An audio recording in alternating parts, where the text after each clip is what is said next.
सुगंधा, आखिर का चलत था तारा मन में? काहे हर बार हमरा के ताना मारेलू? अरे तू सोच भी कैसे सकेलू कि हम गोलू के जहर दे दे? इमे सोची कि कहा जब जमाना इतना खराब हो गइल बा कि हक और हिस्सा के लिए भाई भाई के गला घुट देवेला, तब बहन काहे ना घुट सकेली? वाह सुगंधा वाह!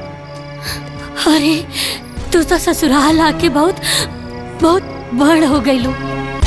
हम ये सब देखे खातिर, ये सब सुने खातिर तोहार देवर जी से ब्याह ना करौले रानी।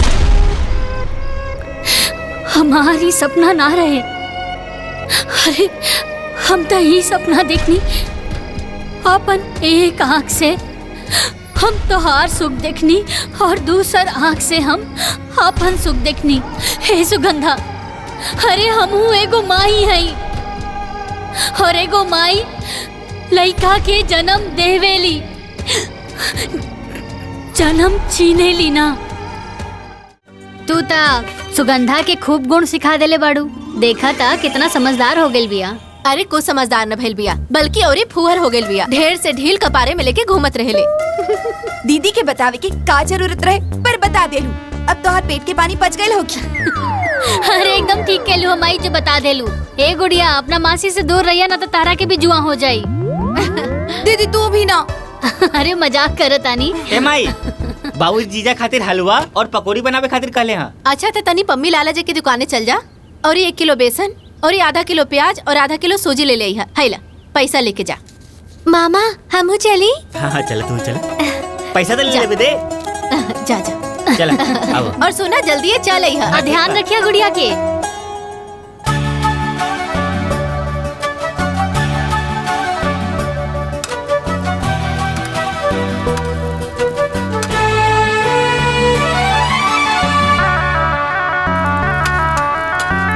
अरे सुगंधवा, तनी चटनिया में मर्चा कम डाली है। अरे दामाद जी कम ते खाए लेना।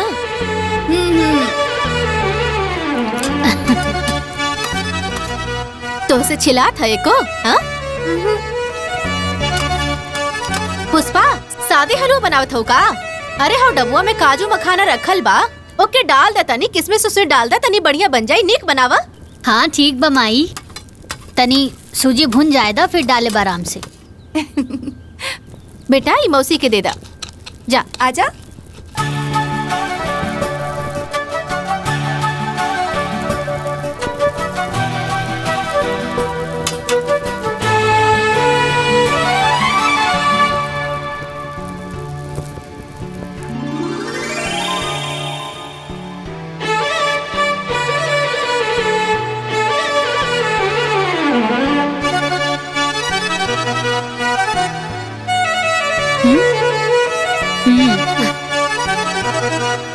जब मेहमान लोग आवे ले ना तब मौनी लहटिया कट जाला।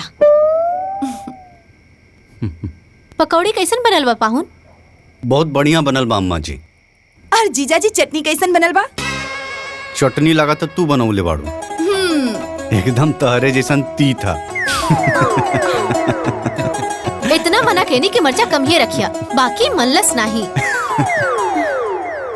पकौड़िया और ही पाहुन। दे रे जिया जी के पकौड़िया दे। इली बस और दी। ना ना चटनियो दा। चटनी तो तीख बनल बा ना, तो एक काम करी, इली पकौड़ी हलवा के साथ खाई। देवकी, हम सोचा था नहीं कि बिटिया और दामाद के एक बार अपने दुबारे पे लिट्टी चोखा बनवावल जाए। का सोचा तड़ू, कैसन रही? एकदम ठीक रही बाबूजी, लेकिन सब के हो ना मिल के बनावल जाए। तो ठीक बा, लेकिन चोखा हम बनाई। बनैया, लेकिन तीत तनी कम बनैया। ना बनाई।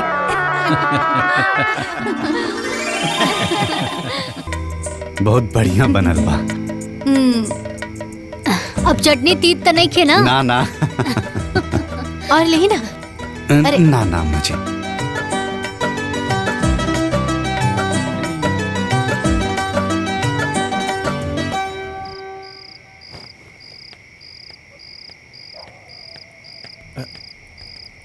पहुना।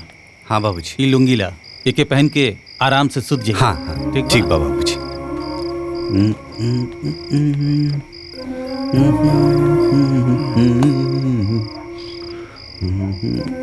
जीजा पानी और चप्पल रख दिले बानी, और कुछ चाहिए तो बता दिया।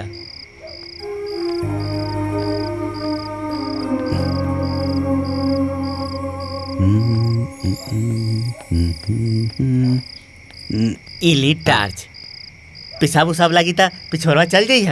हाँ। टार्च लेके जाइए, काहे कि पिछवा खर खंजर भइल बा। अरे तू ऐजे सुत बा ना। हम तो इजे रहबे करब। हाँ तो बस जगा ले। अच्छा ठीक बा। मच्छरदानियाँ लगा दा।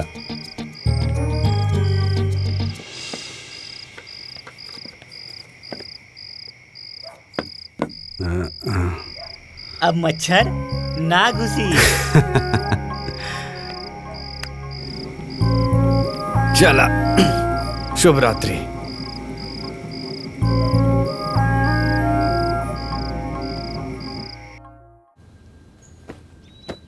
दीदी देखी ना कैसन लागत बा? ठीक बा ना? बहुत बढ़िया, एकदम फिट आइल बा। हाँ फिट बा। माई, ई सलवार सूट हम सुगंधा खातिर लेके आइल बानी। माई कैसन लागता? बहुत सुंदर बा। माई, ई तोहरा खातिर और बाबूजी खातिर ई कुर्ता और धोती। राहुल खातिर ई देखी शर्ट और पैंट। ठीक बा ना? अरे कर का जरूरत रहे, तो जब आवेलो तो हमने खातिर कुछ ना कुछ लेके आवेलो। नीक ना लागेला बेटा? कैसन बात करत आड़ू माई, हम ही घर के बड़ बेटी हैं और ऐसे ही खाली हाथ चल आइब त नीक ना लागी। अच्छा सुनी, ई सब बात छोड़ी और हमरा के ई बताई कि सुगंधा के जौन रिश्ता के बात चलत रहे का भइल? अब का बताई बेटिया, ओहे जौन 4 साल से हो रहल बा। अरे जेकरो ढंग के मड़ैयो न बनल, ओहो 5 लाख दहेज मांगा था। और सरकारी नौकरी वाले था पूछवे मत करा। अरे 4 पहिवा गाड़ी के नीचे बातें नहीं करत। अरे लड़की के गुण सहूर केहू नहीं देखत, सबके खाली दहेज चाहिए। बस यह सोच के संतुष्ट करत बानी कि गरीब होके चाहे अमीर, लड़की बिना बियाहले ना रहेली। बड़ बुजुर्ग कहले रहले ना कि भगवान वर पहले बनावेले सुकन्या बाद में। अरे हमरो सुगंधो खातिर केहू न केहू बनले हुई। अम्मा जी समझी कि लड़का मिल गई। बाबूजी और राहुल के लड़का पसंद बा, और उ लड़का के रउआ भी पहले से जाने नहीं। बस अब राव रहा के देरी बा। अरे पाहुन, रउआ बुझौलिया मत बुझाई, जल्दी से लड़का के नाम और गांव बता दी। अरे अम्मा जी गांव के नाम छोड़ी, लड़का के नाम में काफी बा। लड़का के नाम बा सतीश, हमार छुटका भाई।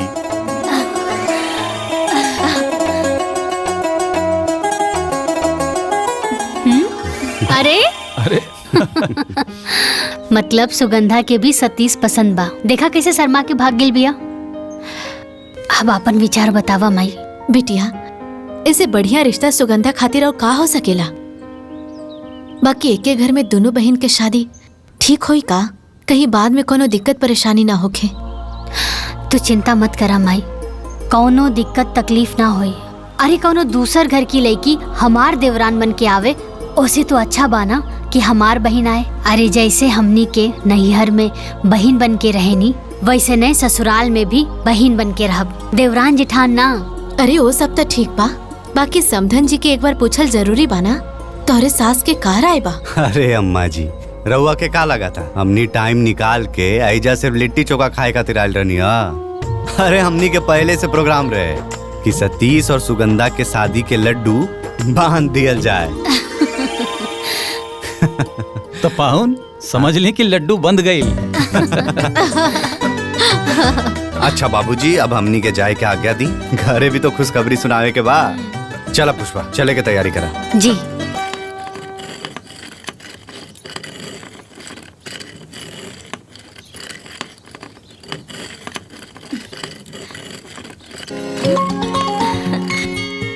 अरे माई प्रणाम। खुश रह। का करतारू? दाल दरत हई। हमार तो जिंदगी जैसे वही कहावत जैसन हो गइल बा, उठा बुढ़ा सास का, चोला छोड़ो जात का। ई चूल्हा चौकी धो के खाली भईनी तो दाल दरत हई। अरे तो जेठानी हो के कुल काम तू करेलू तो देवरानिया का करेली? अब का कही माई, उ देवरानी ना महारानी है, महारानी। ई घर के मालकिन है। जब मन करेला तब चल जाली अपन भतार संगे। काल के गइल बाड़ी नहीं हरे। हमरा के तैसन लागता कि हम जेठानी ना नौकरानी है, और वो हमार सास तिजोरी की चाबी दे दिल बाड़ी ओकरा के। काहे के ओकर भतार तो कमासुत बाड़े ना, और हमार तो खेतिहर बारन। और जब कुछ हम मांगी सासू माँ से, वो कहेली जा मलकिनिया से बात कर ला। अब तू ही बताओ माई, जेठानी होके एक एक रुपया खातिर देवरानी के सामने हाथ फैलावे के पड़ेला। माई अब हम का करी? हमर तो जिंदगी बर्बाद हो गइल बा। रोवा मत बबुनी, अब का करबू? ये सब किस्मत के खेला बा। जब किस्मत पलटेला ना तब ये होला। अच्छा हाँ बिटिया, अपने देवर से सुमन के ब्याह के बाद अपन सासू माँ से कहलू ह कि ना? ओ का है ना, दोनों बहन के घर में रहबू त ससुरा में राज करबू और देवरनिया के दबा के रखबू। अरे माई, हम रोज रोज के काम काज के चक्कर में भुला गई नी। अच्छा सुना, तू चिंता मत करा। अच्छा सासू माँ के अच्छा मूड दे के ना बात करम। बस भगवान से ही मनावा कि वो महारानी ना कोनो अड़चन न डाले। चाची आ गईली, चाची आ गईली। अच्छा माई, हम फोन रखा तानी, लगा था कि महारानी आ गईली। रखा। अच्छा ठीक बा, फोन करत रहिया। माई चाची आ गईली। ई का बा? मिठाई। मिठाई तू खा ला। ऐसन बा तो अभी हमहू खा ले तनी।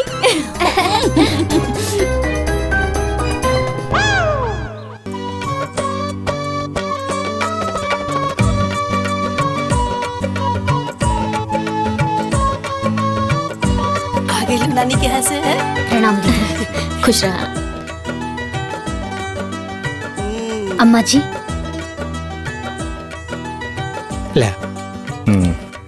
ला भैया।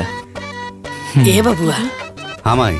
जौन बात करे खातिर अपना ससुरारी गई रहा, वो बात भइल की ना?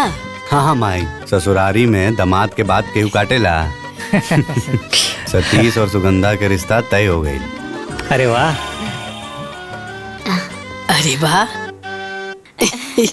ये तो बहुत खुशी के बात बा माँ जी। बाकी हम लोगन से सुनले रहनी कि एक ही घर में दो बहन के शादी ना होके के चाहिए, उ जमेला ना। अरे भौजी, कहाँ बाड़ू तू? ये सब ढकोसला होकेला। वो कहावत नहीं के सुन ले बाड़ू, 100 साहित्य ने एक सुतार। हाँ सही कहे ना। देख लो ना, पुष्पा के पाव पड़ते गुलाब की नौकरी लग गई। आहो ना हो, सुगंधा के पाव पड़ते सतीश के भाग जाग जाए। बिल्कुल ठीक कहा तारो माई।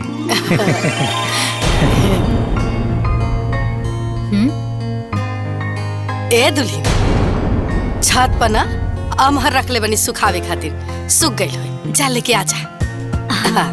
लाओ। तो का हो? ला तू मौका ढूंढत रह गेलू और चौका मार दिहलस। एक तो खुद तोहर जियल मुश्किल कैले रहल, आ तू सर को आगे। अब तू सोच तोर का होई। एगो सील एगो लोढ़ा दोनों मिल के कुटियन थोड़ा थोड़ा। अगर वो दोनों सील लोड़ा है तो हम कोनो धनिया पुदीना ना है कि दोनों बहिनी मिलके हमार चटनी बना के रख देम। हम भी झुराई मरचा है। ऐसन जाल डालम दोनों बहिना के बीच में कि गोतनी गोतनी की लड़ाई हो जाए। प्यार के मिठाई में डाल देम आम के खटाई।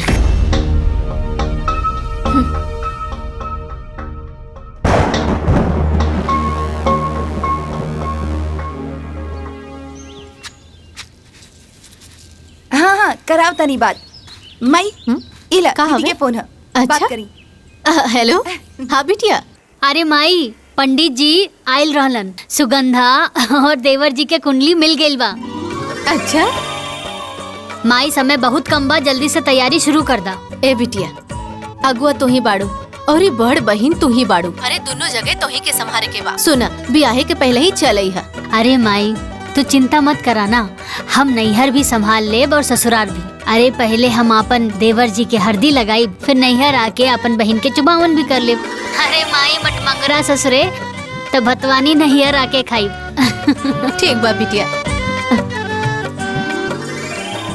अरे इतना पैसा कहाँ से दिहल जाई? तू का बात करो तरू? माई ये अंगूठी, घड़ी और सिगड़ी दही गुड़ के बखत ना देवर जी के मड़वा में पहना दिया। और ये थैला ली, ए में क्रीम पाउडर और जरूरत के सब सामान बा, एक ही मड़वा में रख दिया। ए बेटिया, इकुल हम का करब? इकुल बाबूजी के देदा, कुल इनकरे करे के बना। अरे बिटिया, ये सब करे के का जरूरत रहल? वैसे भी शादी में बहुत कैले बाड़ू। बाबूजी घर के हालत हम जानत हैं, और राहुल भी छोट है, अभी होकर कहीं नौकरी चाकरी भी नहीं खिलागल। बाबूजी ना ये कुछ नगद पैसा बा, रख ली, मड़वा में काम आई। बेटी, बाप के कंधा के बोझ वैसे तो बेटा के उठावे के चाही। बेटी होके तू उठैले बाड़ू, भगवान तोहरे जैसन बेटी हर माँ बाप के दे। बाबूजी हेरोवा कैसन बात कर रहल बानी, और खुशी के मौका पर आँख में आंसू ना, चेहरा पर मुस्कान होके के चाही। और वो बेटा बेटी ही का जौन अपना माई बाबूजी के आँख के आंसू के खुशी में ना बदल दे। अब चली हंस के दिखाई।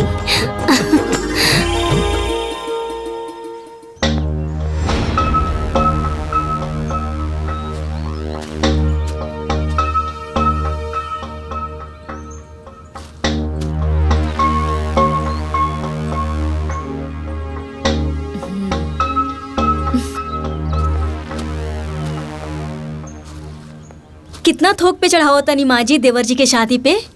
अरे दुल्हीन, एक ही स्थान चोपता और 7 थान गहना। इतना दिया जाए ना तो उनकर मड़वा अंजूर हो जाई। सही कहा तानी माँ जी, उनकर मड़वा तो उजियार हो जाए, बाकी हमरे घर के का मिली? काहे से कि सोना के सिकड़ी, घड़ी, अंगूठी कुल मिला के ये सब देवरानी जी तो लेके गई बाड़ी, और वही सब देवर जी पहन के आ जाई है। ब्याह के तो कुल खर्चा देवरानी जी उठाओ तरी, ससुराल के कमाई नैहर में जाके लुटाओ तारी। अरे दुल्हीन, ऐसे ना बोले के, और लोग भी तो अपने ना। और कन्या के ब्याह करावल ना बड़ा पुण्य के काम होला। बस डीह बाबा करस सब कुशल मंगल से हो जाए।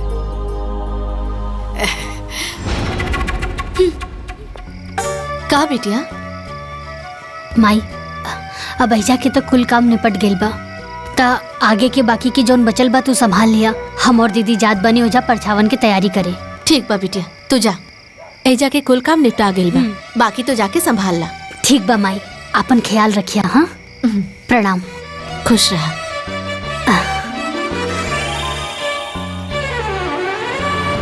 दुल्हीन लपरछा था। अरे कैसन बात करत आड़ू दीदी, तू बड़ बाड़ू, तू करा। ठीक बा।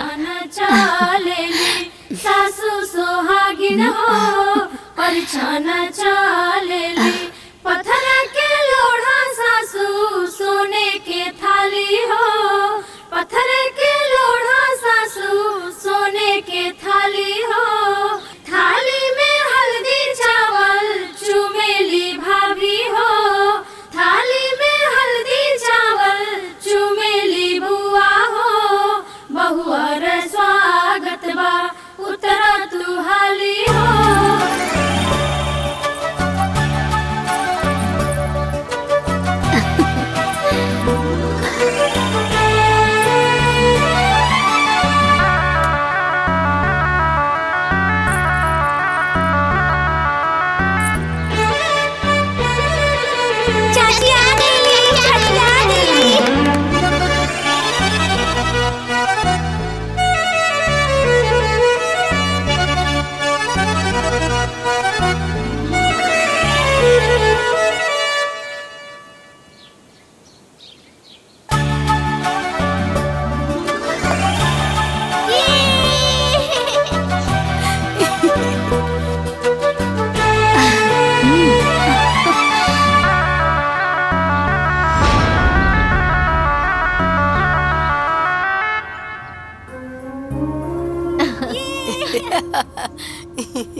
एगो बात कही दीदी, पूरा गांव में चर्चा बाकी कि तहार बारात बहुत बढ़िया गेल रहे। कि ऐसन बारात गईल रहे, वैसे ही लड़की वाला भी बाराती के दुआरे पर स्वागत भी कैलन हा। अरे मसूर के दाल, गोलगप्पा, पनीर, मन भर छेना। ई कुल तो ठीक बा बिमला, बाकी एक घर में 2 बहन के शादी करे के ना चाहत रहे। शादी के बाद बहन बहन ना रह जाली, देवरानी जेठानी बन जाली, आके थरिया फेंक के झगड़ा करे लग जाली। भगवान ना करे कि रउआ के घर में कभी ऐसन होखे, लेकिन का करबो, गोतिन गोतिन के झगड़ा तो सबके घर में होखेला। अच्छा तो ठीक बा, हम जाता नहीं, घर में बहुत काम बा। हमनी के चलो तनी जा, हमनी के पढ़ बेटू चलो।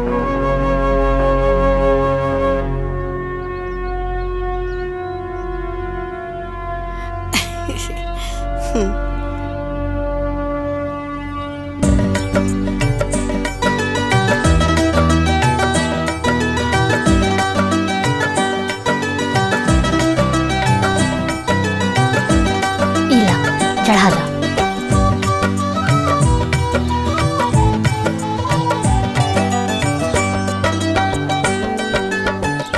इलाछत चढ़ा।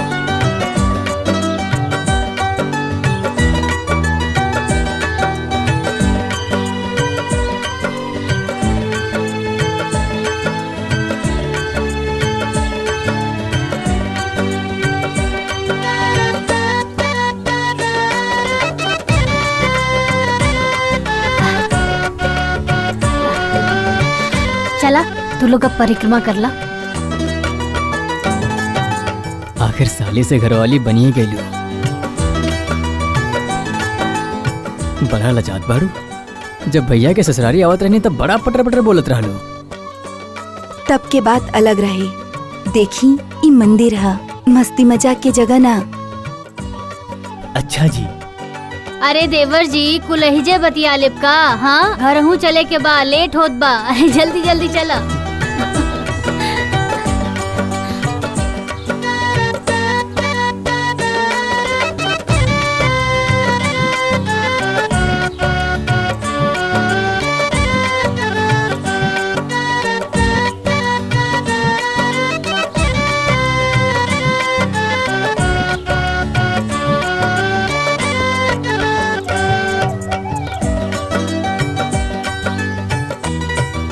दीदी आज बचपन की याद ताजा हो गई।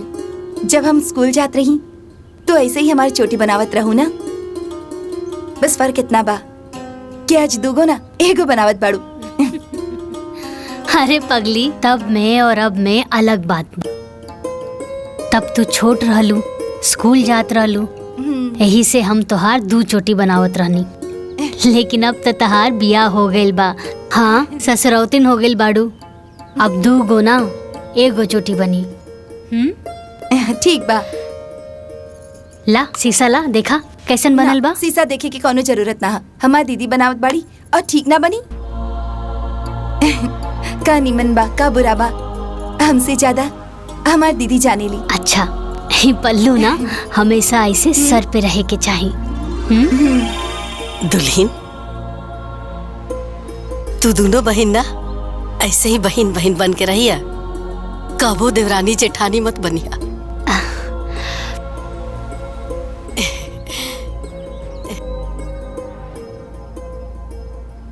हमारी एक बात हमेशा याद रखिया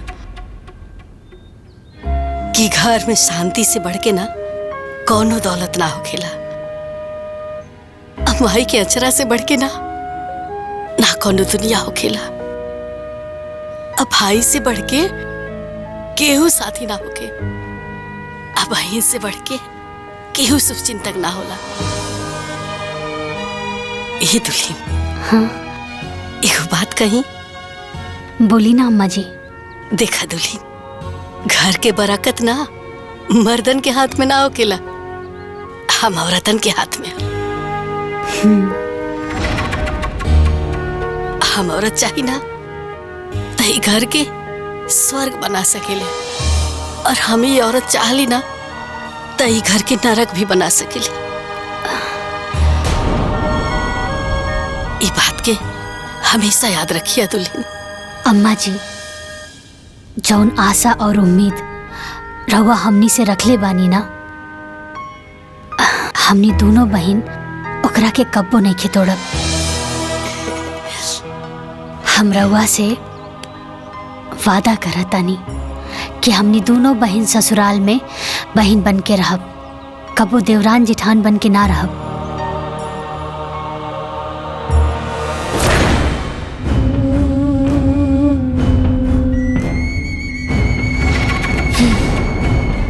आज हम हूँ एक प्रतिज्ञा करतानी कि दोनों बहिनी के देवरानी जेठानी बना के रहब।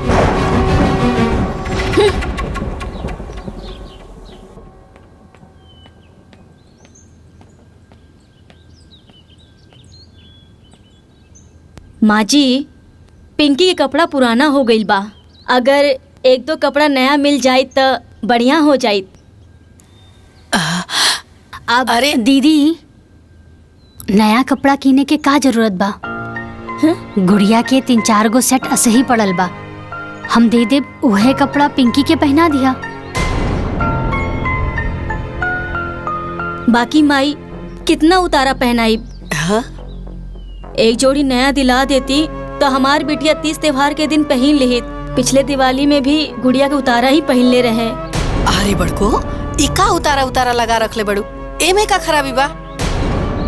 अरे हम जब छोट रही तो अपना नैहर में अपना दीदी के कपड़ा पहनत रही। अहिजा सुभाष के कपड़ा गुलाब पहनत रहन, गुलाब के कपड़ा सतीश पहनत रहन। एक घर में ये सब चलत रहेला। आ वैसे भी एजा कमाए वाला एक आदमी बा और 2 जना तो खेतिये में लागल बड़े। जितना ओढ़ना रहेला ना उतने में पैर फैलाए के चाहिए, समझ लू?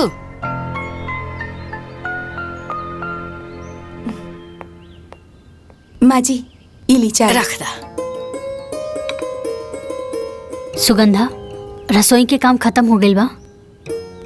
तजा पिंकी और गुड़िया के तैयार कर दा, स्कूल खातिर लेट हो जाई। जी दीदी। आवा। तू का खड़ बड़ू कपार पे? तारा के अलग से बोले के पड़ी का? तारा कोनो काम धंधा नहीं के घर में? जा ला दुल्हन चाय पी ला।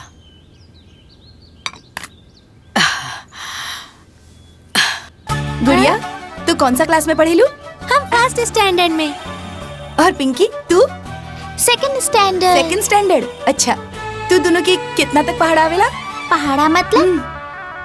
अरे हम तो भुलाल गई नहीं, तू लोग तो इंग्लिश मीडियम में पढ़े लो ना? हाँ। अच्छा, पहाड़ा मतलब टेबल। हाँ। कितना तक आवेला? हमके तो 10 तक आवेला। अरे वाह। लेकिन गुड़िया के तो 5 तक टेबल नहीं के यार। कौन बात नहीं है, गुड़िया के भी 10 तक की टेबल आ जाई। हाँ गुड़िया, अब आवा, ए लो अपन बैग ले ला। जल्दी जल्दी से तैयार हो जाई। ला हम देते। पिंकी, गुड़िया, अरे जल्दी पकड़ा, स्कूल खातिर लेट होगा था। चला बाहर जा, सतीश चाचू इंतजार करता रन। ए झगड़ा मत कर, चला चला।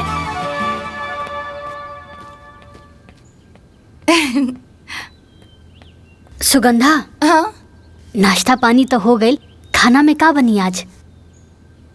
अच्छा सुना ना, तू एक काम करा कि आलू और गोभी की तरकारी बना ला और ना कचौरी बना ला, हमरा के बहुत पसंद बा। और तू निम्मन भी बनावे लू। हाँ ठीक बा दीदी, अभी बना देता नहीं। ठीक बा। अरे सुना सुगंधा, सूजी के हलवा बना लिया, कुछ मीठा भी हो जाए। ठीक बा दीदी, दोनों बना देता नहीं।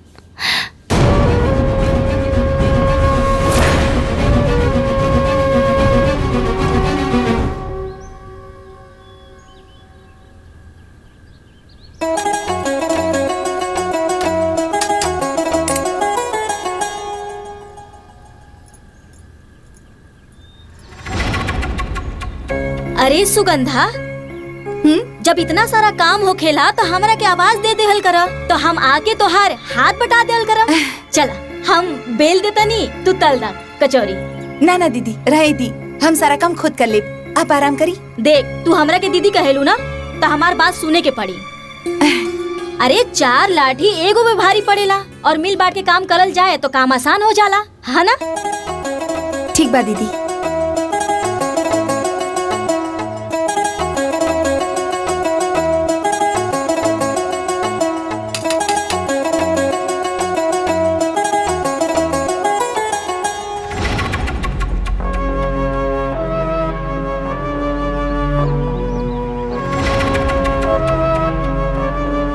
सुनो ना, ऊ देख देवरानी के।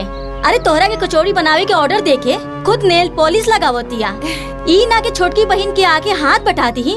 अरे कचौड़ी बनावल इतना आसान नहीं खे, कितना मेहनत लागेला देखा।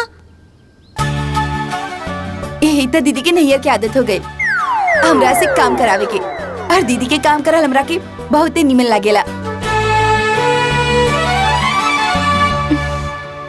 बनाई ना, हमार दीदी के ना कचौड़ी बहुत अच्छा लागेला पनीर के।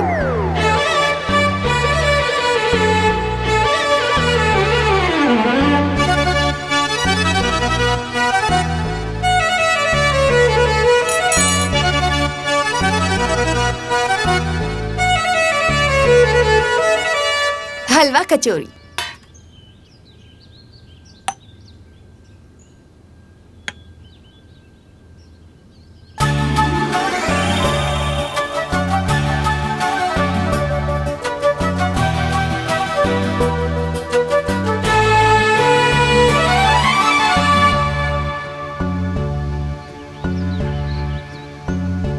अरे वाह सुगंधा, ये तो बहुत टेस्टी बा।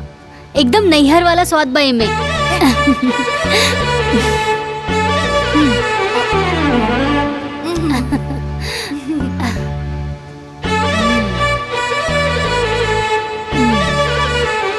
हलवा भी अच्छा बा।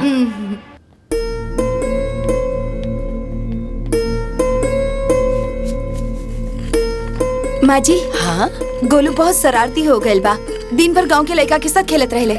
हम सोचे तानी कि गोलू के नाम प्ले ग्रुप में लिखवा दी। अरे दुल्हीन, तो हमारा से का पूछा तारू? जाके अपना दीदिया से पूछा, काहे से कि घर के मालकिन हुए ना है।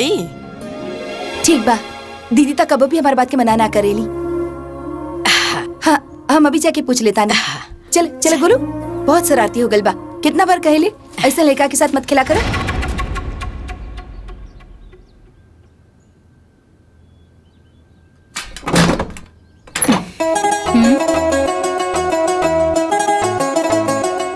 अरे सुगंधा, का बात बा? हमरा से कुछ कहे आयल बाड़ू? अरे वाह दीदी, तू तो हमारा चेहरा पढ़ ले लू। दीदी, हम बोले के चाहता नहीं कि गोलू के नाम प्ले ग्रुप में लिखवा देवे के चाहिए। ये 2.5 साल के हो गल बा, कम से कम ABCD तो बोले सीख जाई। अरे सुगंधा, अभी हमार गोलू ठीक से बड़ की माई ना बोल पावेला, ABCD का बोली? 3-4 साल के हो जाएदा, सीधा KG में एडमिशन करवा दे, ठीक बा ना? बाकी दीदी, गोलू के उम्र के गांव के कई लड़का अभी से स्कूल में जावेला। सुगंधा, अब सब केहू के पागल बा तो हमनियों के पागल हो जाई ना नू। अच्छा ये बतावा, हमनी के टाइम पर ये सब इले पिले ग्रुप रहे, ये सब कोनो ढकोसला रहे ना नू? प्लीज दीदी, ये गोलू के भविष्य के सवाल बा। सुगंधा, तू गोलू के सिर्फ माई हो, लेकिन हम अपना गोलू की बड़की माई बानी और मौसी भी बानी। अब गोलू की चिंता करल तू छोड़ दा, सब बड़की माई के ऊपर छोड़ दा।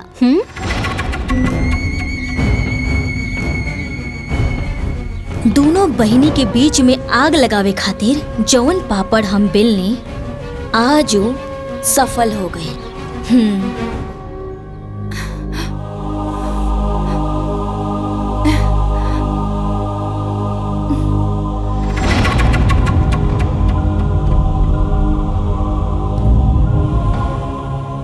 लाग गई लाग।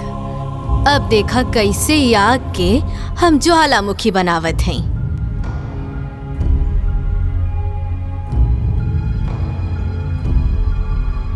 अच्छा ये बतावा, हमनी के टाइम पर ये सब इले पिले ग्रुप रहे, ये सब कोनो ढकोसला रहे ना नू?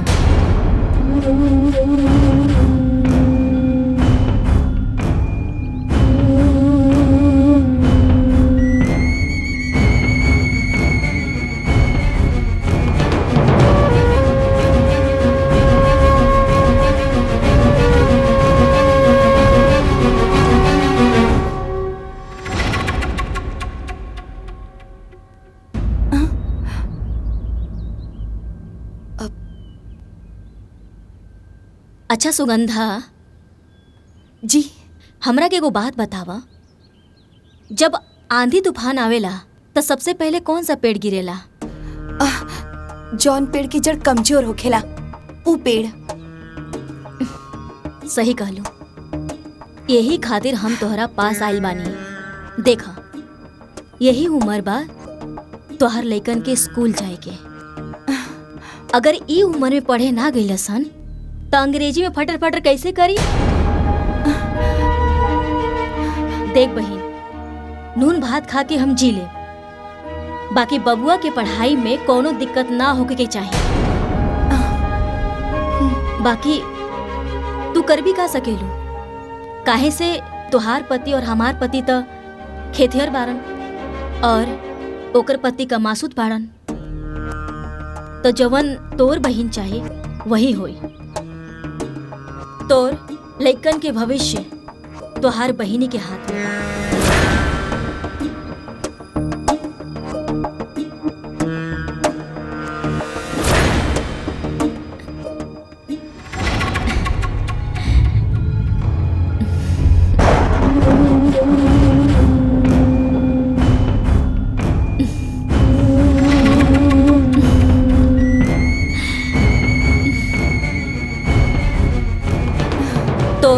लइकन के भविष्य तोहार बहिनी के हाथ में बा। सुगंधा, ऐसन बात ना हो। तोके जरूर कोनो गलतफहमी भइल बा। गलतफहमी हमके ना भइल बा, बल्कि आज तो हमार सारा गलतफहमी दूर हो गइल बा। अब वो हमार बहिन ना हमार जेठानी बन गइल बाड़ी। अगर बहन बन के सोचती ना तो कबो भी हमारे लड़का के प्ले ग्रुप में जाए से मना ना करती। सुगंधा, भाभी के हम अच्छी तरह जानीला। वो परिवार के हित के लिए भी सोचनी, कबो अपन पराया ना देखनी। अगर वो कबो अपन पराया ना सोचनी ना तो कबो हमके मना ना करती। हम सब समझतानी वो क्या अपन पैसा के घमंड हो गइल बा। अब रउआ भी खेती बाड़ी छोड़ी और कहीं भी जाके प्राइवेट नौकरी करी, चाहे तो 10,000 ही कमा के लेके आई। हम 10,000 में अपन लड़का के पढ़ा लिखा दे। रउआ खेती बाड़ी करत है तो का हमारा लड़का भी बड़ा होके खेती बाड़ी करी? का बात के पतंगड़ बनाओ तारू यार। देखिए जी, अगर रउआ हमारी बात ना मन ली ना तो हम अपन लड़का के लेके नैयर चल जाए और नैयर से अपन लड़का के पढ़ाई लिखाई।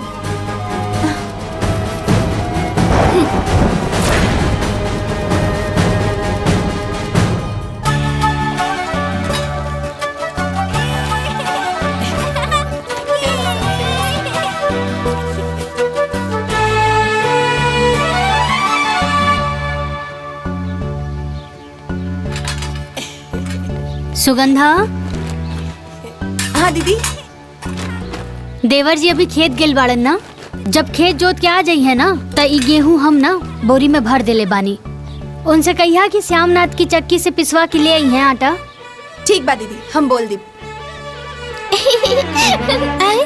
चप्पल टूट गई। गोलू की चप्पल टूट गई।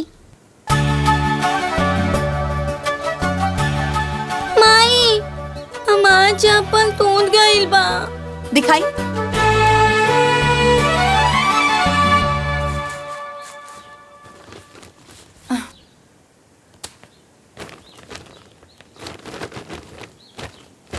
दीदी, हाँ देखी ना, गोलू की चप्पल टूट गल बा।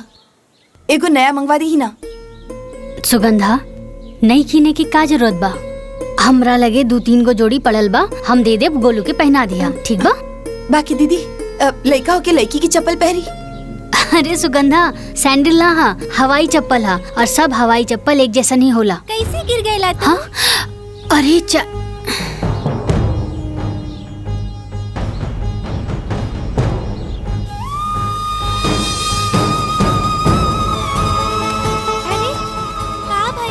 माँ जी, कपड़ा तो उतरल हमार लड़का पहनत बा, अब का जूता चप्पल भी उतरल पहरी। 100 रुपया की चप्पल खातिर मना कर तारी।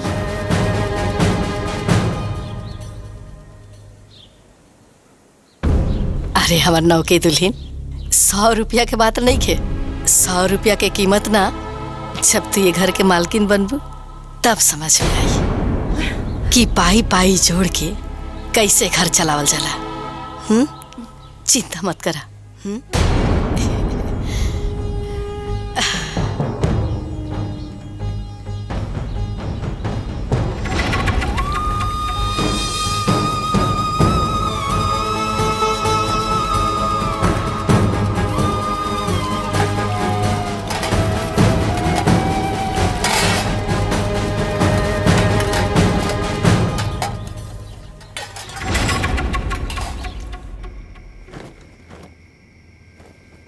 सुगंधा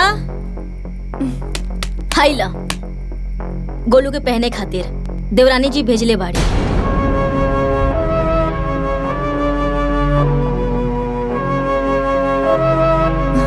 बाकी एगो बात कही, इतना साल से जे हमार साथ हो रहल बा अब उ तोहरे साथ हो रहल बा। पहले ओकर बेटी के उतरन हमार बेटी के पहनावल जात रहे, अब तोहार बेटा के पहनावल जाता। हम तो ये मान ले बानी कि हम दूसर घर से हई, बाकी तू तो सगी बहन हो। तू दोनों एक ही महतारी के पेट से जन्मल बाड़ू, तोहरे साथ ऐसा ना करे के चाहत रहे। बाकी जाए द, तू कर भी का सकेलू। अच्छा ई चप्पल ना गोलू के पहना के देख ला कि ओकर साइज के बा कि ना। बेचारा लइका लड़की के चप्पल पहन के घूमेला। चला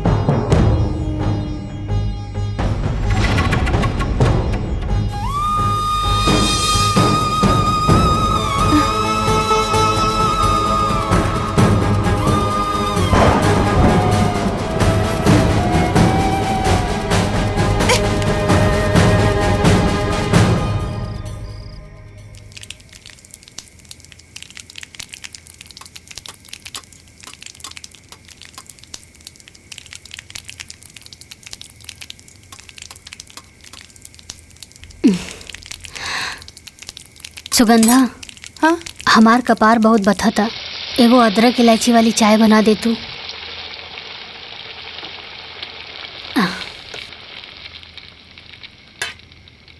ई रहल चाय के पत्ती, ई रहल दूध, और ई रहल पतीला, और ऊ रहल चीनी अदरक, और ई रहल लाइटर और गैस। आपन चाय बना के पी ली। अरे तो एमे खिसियाए वाला कौन बात बा? हाँ हम खुदे बना के पी लेब। हाँ तोहरा के पिए के बा ना। लाग गई लाग। अब देखा कैसे ई आग के हम ज्वालामुखी बनावत हैं।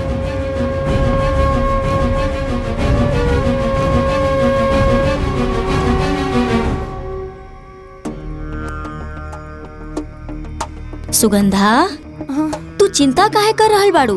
अरे तू जौन कैलू बहुत ठीक कैलू। ज्यादा चुप रहे से आदमी कपारे पे बैठ जाला। कबो कबो मांगे से हक ना मिली तो छीने के पड़ेला। अगर उहो जेठानी बनतिया तो तू काहे बहिन बनबू? तू देवरानी बना। आज तू ओकरा के उल्टा जवाब देलू, हमरा के तो बहुत अच्छा लगल। दीदी पर हमके बुरा ना लागल हा। हमरा के तो बहुत बुरा लगल हा। अरे छोट बहिन हो के ऐसे बड़ बहिन के उल्टा जवाब ना देवे के चाहिए। अरे तू कोनो हाथी घोड़ा थोड़ी मांगत रहलू, एक कप चाही त मंगले रहो, बना के दे देवे चाहत रहे। बाकी हम जेठानी हो के आज तक तोहरा के देवरानी ना समझनी, और ऊ तोहार छोट बहिन, तोहार सगी बहिन हो के तोहरा साथे देवरानी जेठानी करतिया।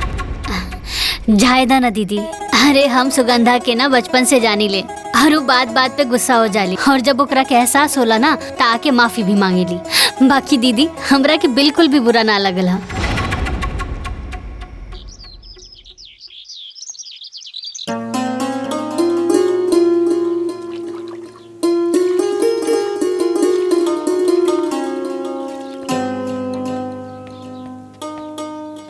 सुगंधा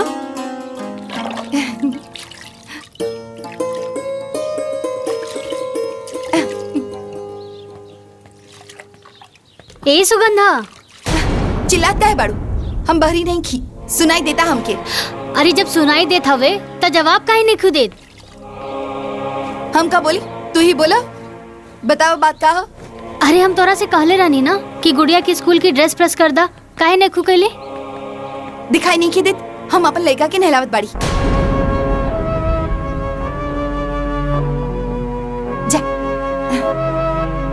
सुगंधा आजकल हम देख रहल बानी, आजकल तू ढेर अपन पराया कर रहल बाड़ू। शुरू के कैला तू के हम दिन भर लिपस्टिक नेल पॉलिश लगाकर बैठी रहेलू, अपन लड़की के कपड़ा प्रेस ना कर सकेलू? सुगंधा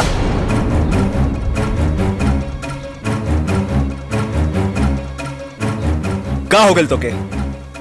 ये कोनो तरीका भौजी से बात करे का?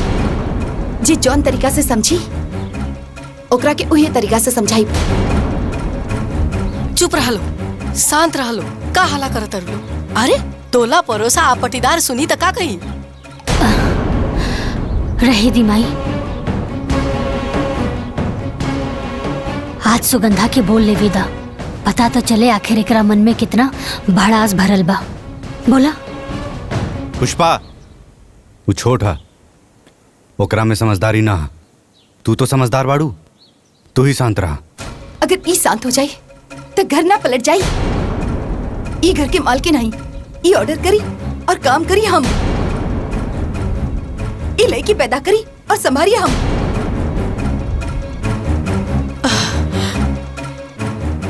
जब संभाल न सकेलू तब पैदा काहे कइलू? सुगंधा!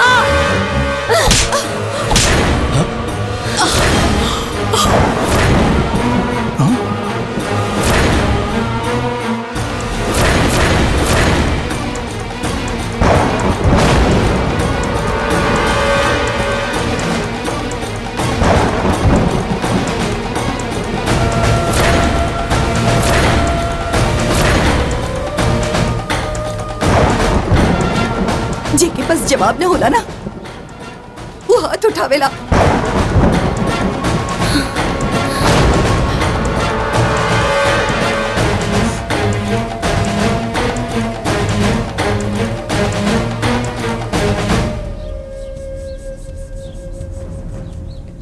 दुल्हन, तारे नौकी दुल्हन पर हाथ ना उठावे के चाहत रहे। अरे वो बच्चा नहीं की, ओकर बियाह हो गइल बा, ससुराइतिन हो गइल बड़ी। बच्चा नहीं की। अम्मा जी, हम तो बड़ बहन होके के नाते ओकरा के थप्पड़ मार देनी। जैसे सुगंधा नैहर में कोनो गलती करत रहे ना, हम ऐसे ही ओकरा के थप्पड़ मार देत रहनी। तार नैहर में थप्पड़ वाला रिश्ता नहीं के उनके साथ, और बहन के साथ साथ तार देवरानी बन गई बड़ी। तारा ये बात के भूले के न चाहिए। अम्मा जी, तू चिंता मत करा, हम अभी नैहर में फोन करके माई बाबूजी के यहाँ बुला लेता नहीं। वो सुगंधा के अच्छे से समझा दिए माई, अच्छे से समझा दिए।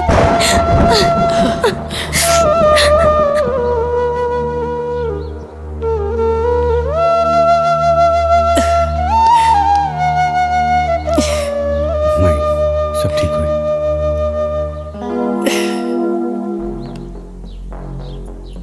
ओ कमाई बाबूजी की बताइए, हम खुद ही नहीं है जाते। हम ही समाई बाबूजी की बता दे कि घर में हमारे साथ का होत बा। देखा सुगंधा, ऐसे लड़ाई झगड़ा करके नैहर जाल ठीक ना हो। तो का उनके हम पर हाथ उठावल ठीक बा? उनकर आदमी कमाता हुए तो घर के मालकिन, और हम घर की नौकरानी बन के रही। सुगंधा, गुस्सा के आग नू पहले बुद्धि की जरा देवेला, अब बुद्धि के जरते ही प्यार के भीतर अहंकार कर जाला।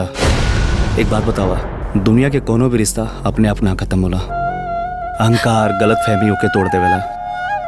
दो लोग के बीच के रिश्ता केवल तीसरे की वजह से ना, बल्कि आपसी विश्वास और प्यार की कमी से टूटेला। हम तहार पति बानी ना, तो हमार बात ना मनबू। चला वो बैग उठावा और अलमारी में रखा। एक बात और ही, माई बाबूजी के सामने अपने गुस्सा पे कंट्रोल रखिया।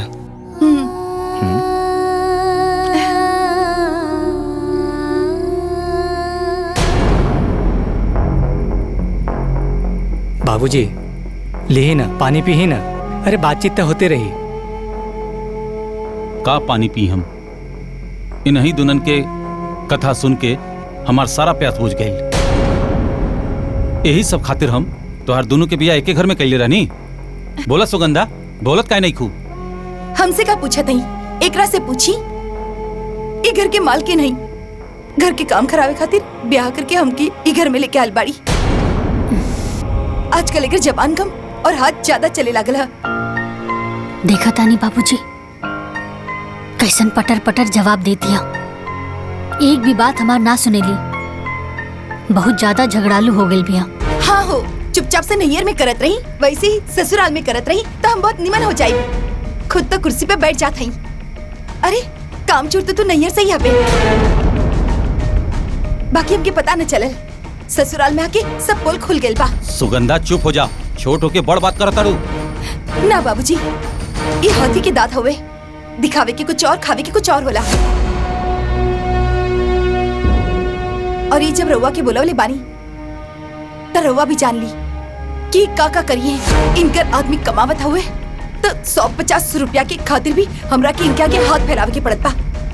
अरे गोलू की चप्पल का टूट गल रहे, हम इनकरा से कहनी कि गोलू खातिर 100 रुपया के नया चप्पल खरीद के दी, तई मना कर देली और अपन लड़की के पुराना चप्पल हमार बेटा के दे देली। देखिए बाबूजी, अगर इनका आदमी के सरकारी नौकरी भी होवे तो हमारा आदमी खेती बाड़ी करेला, दाल चावल गेहूं सब खाए खातिर ना होवेला। अरे लाखों में बिकेला। हम कभी भी एकरा से हिसाब मांग ली का?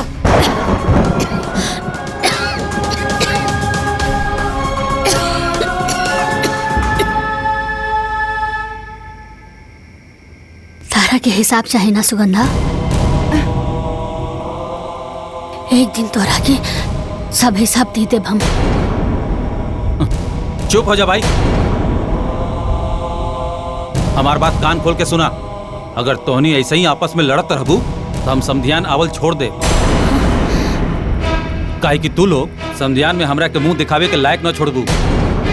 बिटिया, हम बाप होकला के नाते तो से विनती करतानी कि जैसे तू दोनों के नाम पुष्पा और सुगंधा है, वैसे ही ससुराल के बगिया के सुगंधित करा।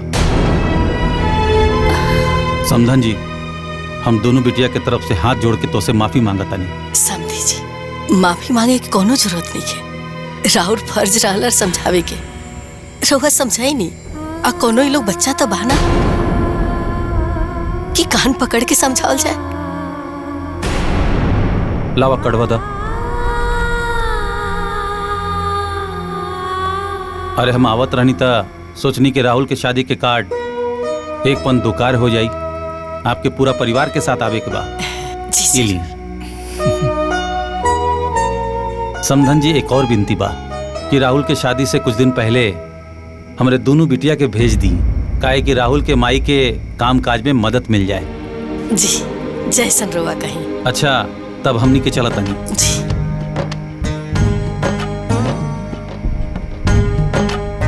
प्रणाम बाबूजी। प्रणाम माई। खुश रह बेटी। माई खुश रह। अरे हाँ, रख ला। खुश रहा। इला। गोड़ लागत नहीं। हाँ, खुश रहा, खुश गोड़ लागत रहा। नहीं माई। इला बेटा, अरे रख ला। प्रणाम माई जी। खुश रहा। प्रणाम माई। प्रणाम। खुश रहा, खुश रहा। हाँ, प्रणाम खुश माँ जी। रहा। प्रणाम माँ जी। आज्ञा दी, चला।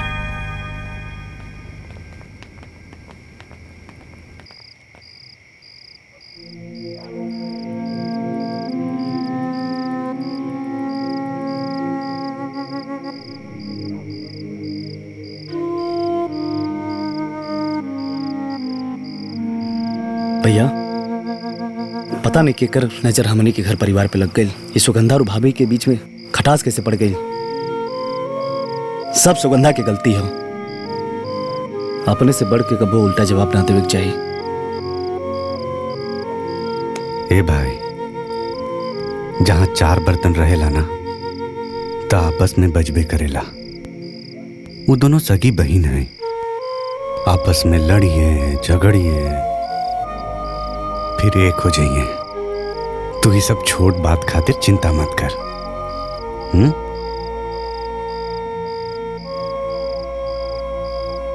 बेटा,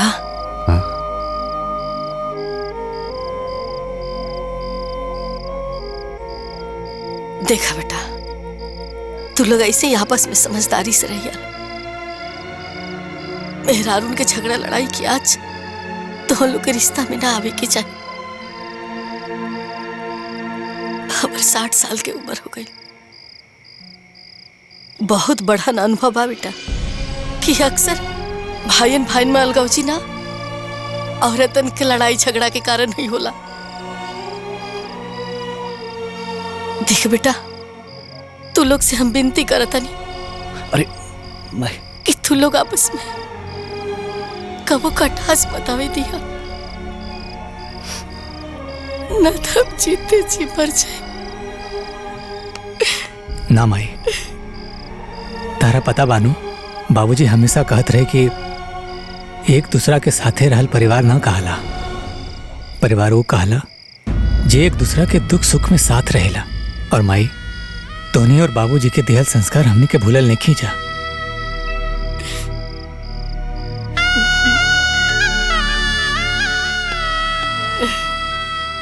तीनों भाई तो से वादा करता ने प्रेम के बुनियाद पर बनल घर के दीवार में कबो दरार ना आवे देव। हाँ माई। हाँ माई, बाबूजी के अरमान के मोती के माला हमनी कब्बो टूटे ना देव। वचन देता नहीं माई, हमने के सांस टूट जाई मगर साथ कभू न छूटी, कभू न छूटी।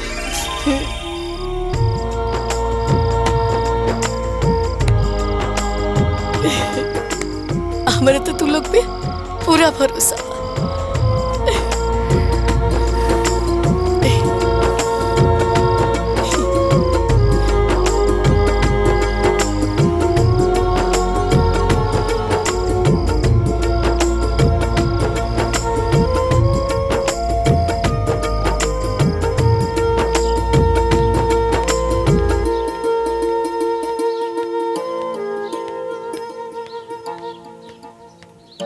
अम्मा जी, इली चाय पी ली। अरे अरे अरे, खाना बन गई। चला चला तू आगे बेटा। ये आगे बैठी। अच्छा ठीक बा। ए जी, हाँ गोलू के भी लेके जाई और प्ले ग्रुप में छोड़ दी। वहाँ रही तो कुछ सीखबे करी। ठीक बा।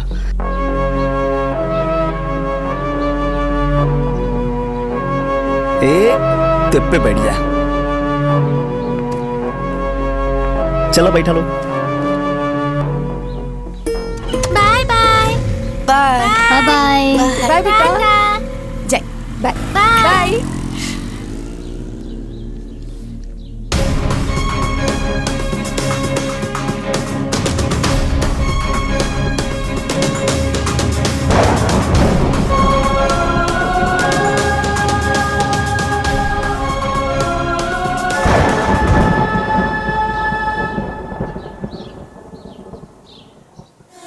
हो गई।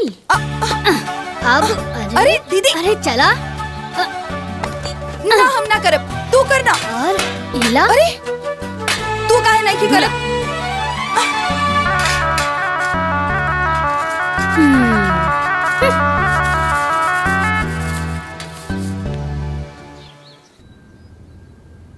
प्रणाम भाई। माई, रवा लोग भी चलती तो अच्छा रहे। हाँ अरे दुल्हीन, तू दोनों जानी बहन जाता रू ना, जा बढ़िया से शादी ब्याह निपटा के आ जा। सुगंधा, तैयार हो गईलू? हम तहरे इंतजार करत रहनी हाँ। चला एक साथ चल जाए, एक ही गाड़ी में। हाँ तू जा, हमरा के तोहरा साथे नहीं खिंचाए के बा।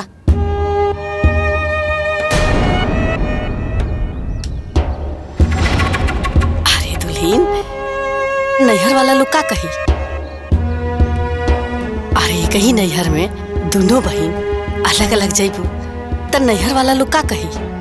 माई ठीक कहती है सुगंधा, चला भौजी के साथे गाड़ी में बैठा। ऐसे जाइब अच्छा ना लगी ना।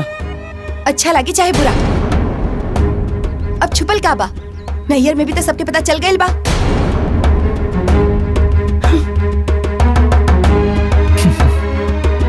ठीक से जाइए।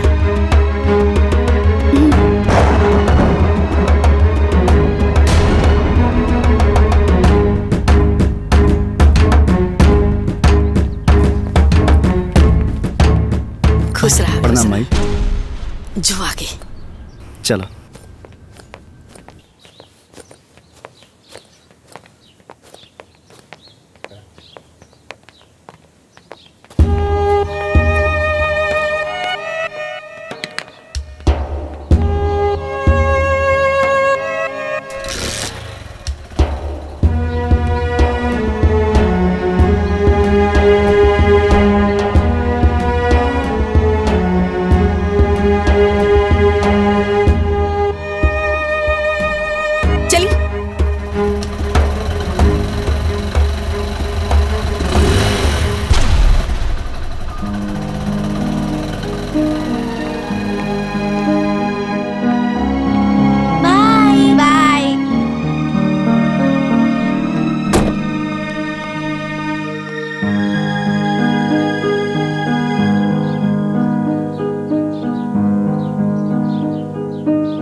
खाली रहला गाड़ी इना के जाके उनमें बैठ जाई।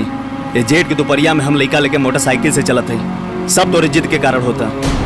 देखिए रहुआ चाहे कुछ भी कही, हम फैसला कर ले बानी। हम ओकर गाड़ी में ना बैठब मतलब ना बैठब। का समझते बढ़िया गाड़ी वाली है, एकदम मूर्ख है बाड़ू।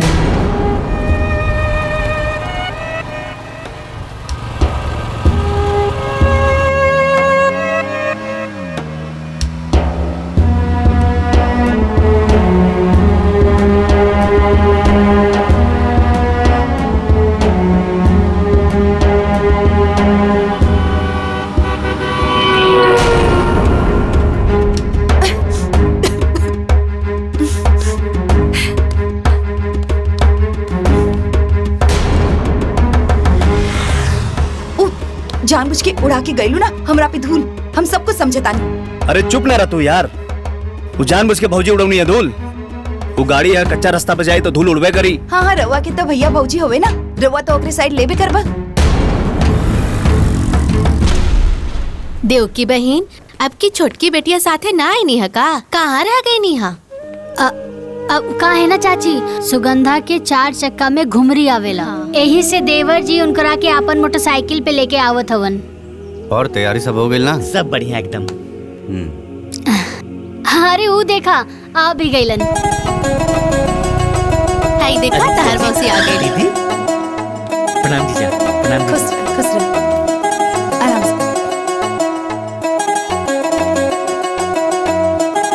जा। खुश रहा। प्रणाम माँ। कैसन बाड़ा बेटा? ठीक बाड़ा ना? बहुत याद करत रही लखा। अरे खुश रही जाइए अंदर। खुश रहा। प्रणाम बाबूजी। और बेटी सब ठीक बना? हाँ ठीक बना। हाँ ठीक। खाला सब तहरे खाती है। हाँ प्रणाम बाबूजी। सब ठीक बना? एकदम हाँ, आओ बेटा आओ। और काम काज कैसन चला था? सब बढ़िया एकदम। ऐसा कुतला बहन लगा था कि दोनों बहन के ससुरा में ना जमता, यही लिए कहल जाला कि दोनों बहन के शादी एक के ससुरा में ना करे के चाहिए। हाँ चाची, हम भी देख ली हैं कि छोट बहन हो के सुगंधा बड़ बहन के पैर तक न छूलस और मुंह टेढ़ करके भीतर चल गई ली है।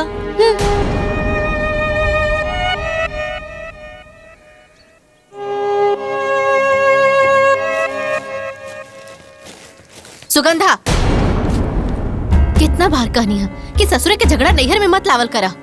अरे बियाह पड़ल बा, कुशल मंगल से बीत जाएदा।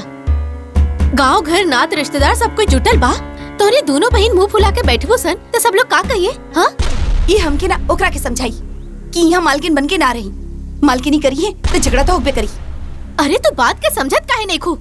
अरे वो तोहर बड़ बहन हिया, तू ओकरा से बहुत छोट बाड़ू। छोट बन के रहबू ना तो कुल झगड़े खत्म हो जाई। अरे तोहनी के झगड़ा के जड़ना तोरा ओकरा से बराबरी करे के बा। देखा बिटिया, तू सफर से थकल आयल बाड़ू, मुँह हाथ धो के आराम कर ले। बाहर दमाजी के मिठाई दे देले बानी, तू आके देख ली। हम जाता नहीं।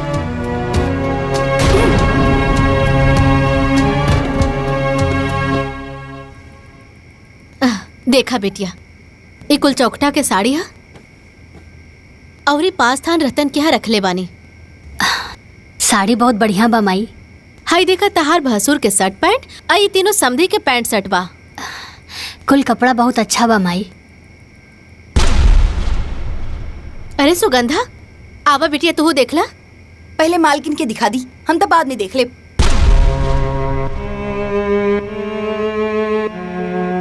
और वैसे भी हमरा के बहुत नींद आवता, हम जाता नहीं सुते के।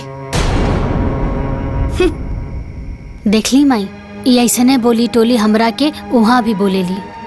जायदा बिटिया, तू बड़ बड़ो, तू ही समझदारी से काम ला।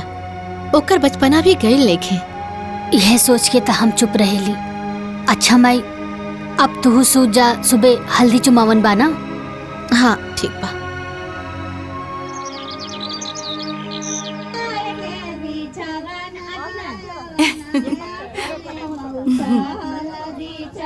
अरे बहन, पहले बड़की दीदी से न करावे के चाहिए।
माई। हाँ बिटिया। हल्दी वल्दी तो अच्छे से निपट गेल बा। हाँ। बस बियाह अच्छे से हो जाए, सब बढ़िया हो जाए। ये हमार तरफ से नेग है। अच्छा नमस्ते प्रणाम। अच्छा। खुश रह बिटिया। इला बिटिया तू नाम लिख लिख के न रख दा, ना तो हम भुला जाए, याद ना रही।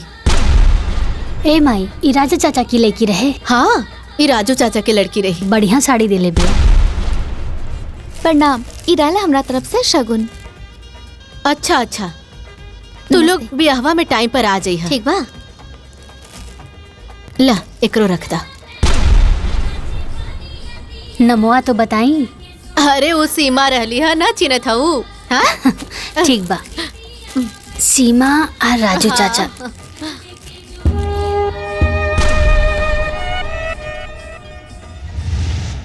माई। का बिटिया? माई, ई चेन हम लेके आयल बानी, देवर जी के दे दिया। मोर बंधाई, अभी नया नया शादी भइल बा ना, त अच्छा लगे। इनकरा के 500 रुपया दे दिया, चल जाए। ली। अरे ना, 500 कहला दे। हम एगो पैंट शर्ट एगो घड़ी लेके आयल बानी। ठीक बा माई। ठीक बा।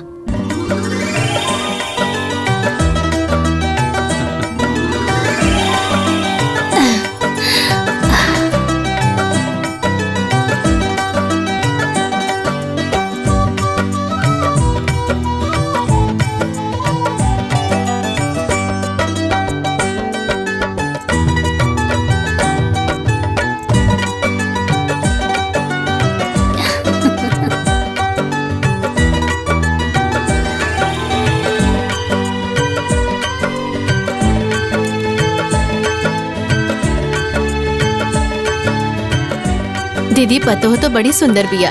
हाँ बहन। अरे ननद सुंदर हुई तो भौजी काहे सुंदर न हुई। इली हमार तरफ से तो हर मुंह दिखाई। निमन भाना।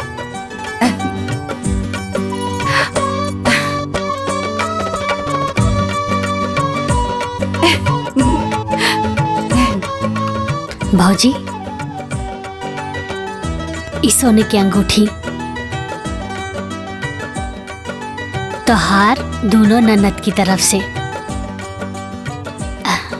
कैसन लागल? एकदम चांद के टुकड़ा लग रहा बाड़ू। राउर तो भाग खुल गेल माई।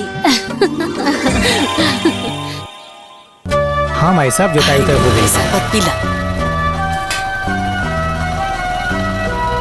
अरे आगे ला। अरे पिंकी के माई। चलो चलो उतरा उतरा। घरे आ गिला।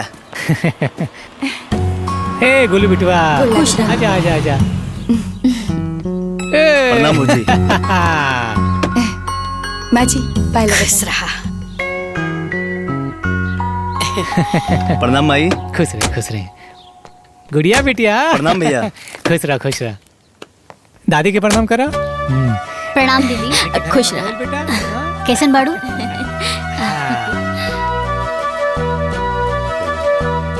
प्रणाम माई।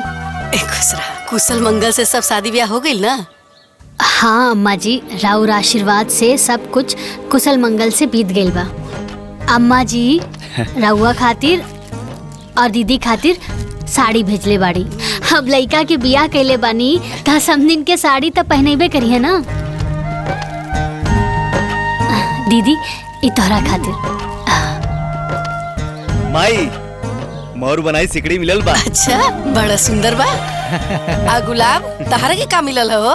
हमारा एक घड़ी कपड़ा और 500 रुपया मिलल बा और भाइयों खातिर कपड़ा और 500 रुपया दा। हिला भैया, अरे 500 रुपया आंदरे बा हमरा खातिर। अरे माई चल, जौन मिलल तौन मिलल। आ वैसे भी लड़की वाला हमेशा लड़का वाला कुछ ना कुछ देत रहेला। अम्मा जी ई माई लड्डू भिजवले बाड़ी। लड्डुआ ना तनी पटीदारन में भेजवा दिया। ठीक बा। ए गुड़िया लेके चला। ला बेटा, बड़की मम्मी के दे दा। जाओ बच्चन उच्चन के खियावा, खा के लोइया। अभी लोग आ गइल ना, घर भर गइल। हे माई, वो गेहूं जे तैयारी भइल बा ना, हाँ। सब दे देले बानी महाजन के। वो बोल रहे हैं जल्दी से पैसा दिया जाए। हाँ। तो हर काम ना हमेशा टाइम से रहेला। अरे माई, सब तो तोहार और बाबूजी के सिखावल बा। हाँ।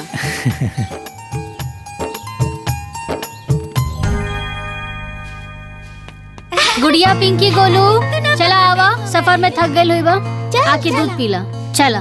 माई हमरे खातिर है? हाँ बेटा, सब केहू के खातिर।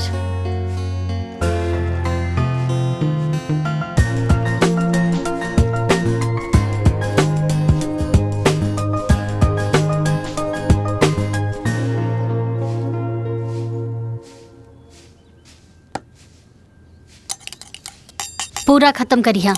बड़की माई हमरो के दूध चाहिए। हाँ, अरे गोलू, तहरा के भी तो बड़की माई दूध दी। आवा बैठा।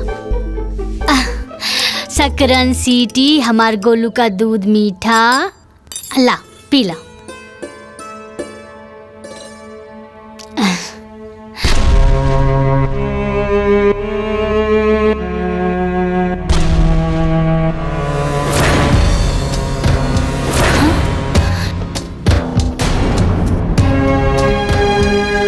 इन्हें आवा।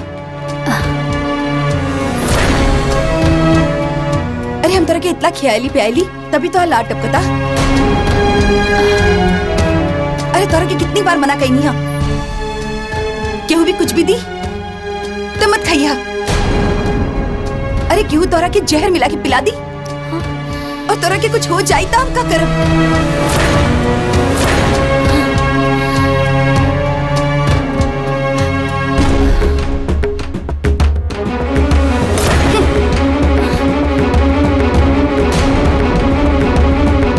कितनी बार मना कही नहीं हम?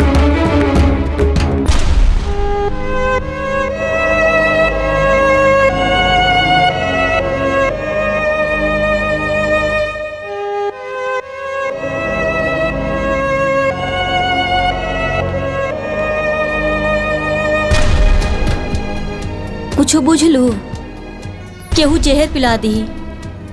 ऊ हमरा के ना, तोहरा के कहले बिया।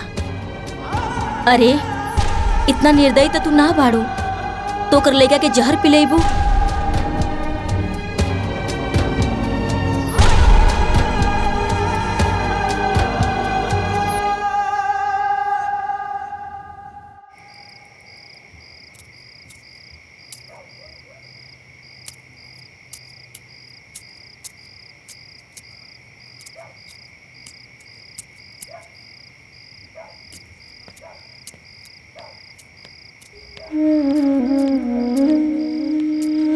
सुगंधा, सुगंधा, आखिर का चलत था तारा मन में? काहे हर बार हमरा के ताना मारेलू? अरे तू सोच भी कैसे सकेलू कि हम गोलू के जहर दे दे? इमे सोची के कहा, जब जमाना इतना खराब हो गइल बा कि हक और हिस्सा के लिए भाई भाई के गला घुट देवेला, तब बहन काहे ना घुट सकेली? वाह सुगंधा वाह। अरे तू तो ससुराल आके बहुत बहुत बड़ हो गईलू। हम ये सब देखे खातिर, ये सब सुने खातिर तोहार देवर जी से बियाह ना करौले रानी। हमारी सपना ना रहे। अरे हम तो यही सपना देखनी अपन एक आँख से हम तोहार सुख देखनी और दूसर आँख से हम अपन सुख देखनी। हे सुगंधा, अरे हमहू एगो माई हई और एगो माई लइका के जन्म देवेली, जन्म छीने ली ना। सुगंधा, अब तो हमार बहन ना हो।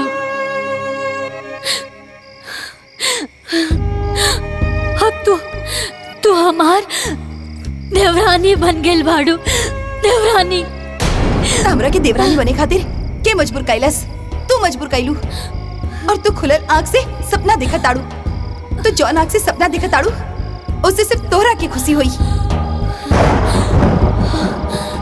अगर अपन एक आँख से भी हमार खुशी के सपना देख ले रहती तो कबो भी 100 रुपया की चप्पल खातिर मना न कर ले रहती। हमारे लड़का के भविष्य के बारे में अगर सोच ले रहती तो ओकरा के प्ले ग्रुप में जाए से मना न करती। तू सिर्फ और सिर्फ अपन पति, अपन लड़की और खुद के बारे में सोचेलू। और सच्चाई तो यही बा कि तू हमके एक घर में ब्याह के एक हाथे लेके आल बाड़ू ताकि हम ई घर की नौकरानी बन के रही और तू ई घर की मालकिन बन के रहा।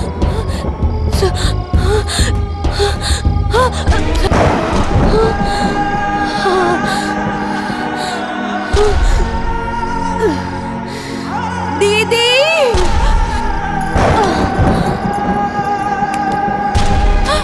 दीदी,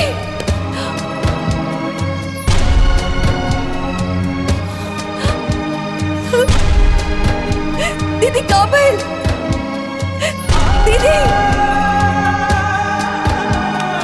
दीदी काबिल, उठी ना दीदी। माई जल्दी आवो। दीदी उठी ना, का हो गई? माई,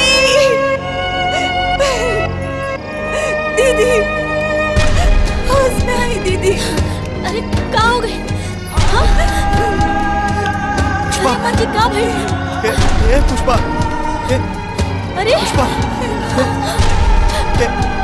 पुष्पा, चली ना दीदी के डॉक्टर के पास ले चली। पुष्पा, पुष्पा, पुष्पा, अरे उठा दीदी।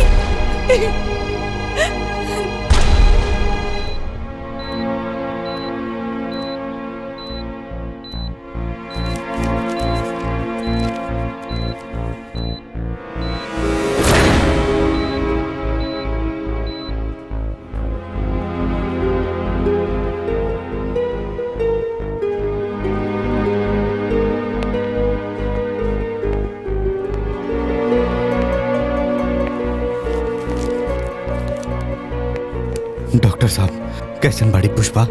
देखिए, 1.5 साल पहले ही मैं उनको बता चुका था कि उनको ब्लड कैंसर है।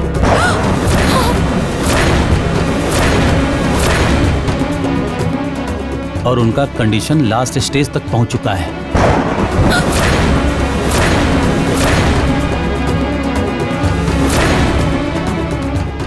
अब उनके पास बहुत कम दिन बचे हुए हैं, इसलिए उनको घर ले जाइए, खुश रखिए। परिवार में जितने दिन रहेंगे उनके लिए उतना ही अच्छा होगा।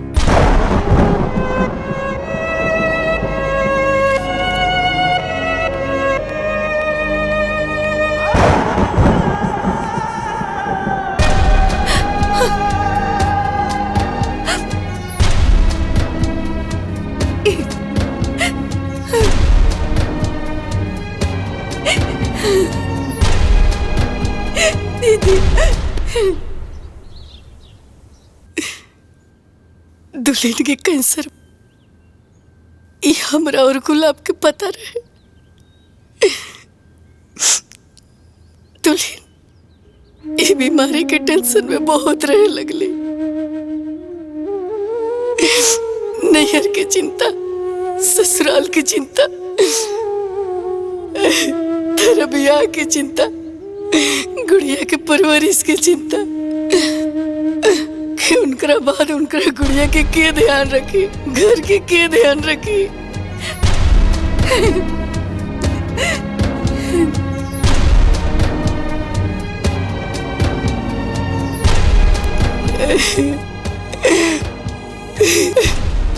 और उनका मन में ही सब चलत रहे, लेकिन हमरे से कह ना पावत रही। एक दिन हमरा से कहली कि बाजी हम चाहता नहीं कि हमारी बहन की शादी सतीश से कर दिया जाओ, ताकि हमारे बाद घर में रही ना, घर के संभाल सकती है, हमारे गुड़िया के संभाल सकती है। काहे कि मासी तो माँ जैसा हो लेना, माँ से बढ़ के मासी हो ले। अगर दूसरी लड़की घर में अगर देवरानी बन के आई तो पता न कैसे ही घर में रही। हम सोच के ही रिश्ता के फौरन हाँ कह देली कि दुल्हन के गैला के बाद गुड़िया के माई की कमी महसूस ना हो। ज्यादातर लोग एक बात कही, हम बहुत लाचार हो गए। हम वो सास है कि जे अपना पतों में भेद कैलास कायदे से निकल जाओ। हमरे बड़की के घर के मालकिन बनावे के चाहत रहे, लेकिन हम दुल्हन के बने नहीं। कैसे कि हम चाहत रहे कि हमर दुल्हन चाहे जितना दिन रहे, लेकिन अपन हर खुशी जियस। हमर दुल्हन में मालकिन बने के जिम्मेवारी संभालने के सारा गुण रहल। यही से हम उनका के घर के मालकिन बने नहीं, और वो आज तक घर के बहुत अच्छे से संभाल के रख ली, क्योंकि कोनो चीज की कमी ना हो के दिल।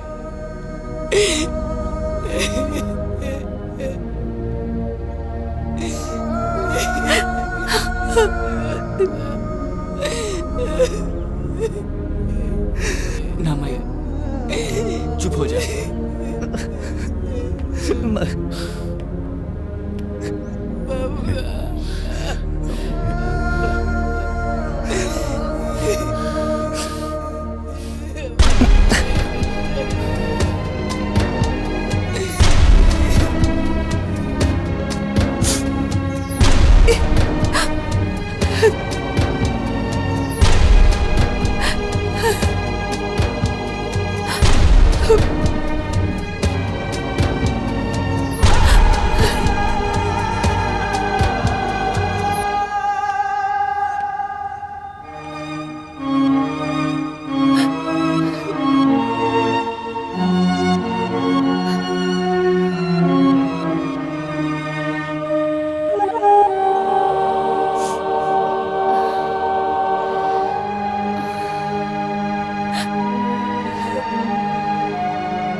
ये हंसी के पीछे इतना बड़ा दर्द छुपल बा दीदी, इतना बड़ा दर्द। तू तो हमसे हर बात बतावेलू, तो फिर ईराज हमसे काहे छुपावले दीदी, काहे? सुगंधा, तू तो अपना दीदी के बचपन से जाने लू ना। वो अपन सुख सबके साथ बांटेली, लेकिन अपन दुख ना। हमारी बीमारी कैंसर हम तोरा के बाबूजी से माई से हे खातिर ना बताऊनी कि कहीं तू लोग बहुत परेशान ना हो जाओ। दीदी तू कितना महान बाड़ू, तू कितना महान बाड़ू दीदी। हम तोहर छोट बहन होके भी हम तोहरा के इतना उल्टा सीधा बोल देनी, तोहरा साथे जबान लड़वनी, हम तोहरा के का कह देली दीदी। हमरा के माफ कर दे दीदी, हमरा के माफ कर दे दीदी। तू हमरा के छोड़ के कब मत जाइए दीदी, कब मत जाइए दीदी। तू हमके मारा, डांटा और उल्टा सीधा बोल दे।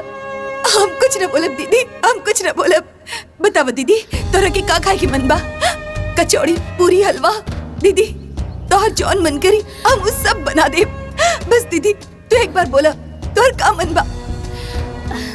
ए दीदी, तू हमरा से नाराज नहीं खुना? बहन, जब दिल में कोनो नाराजगी ही ना बा तब माफी कैसन?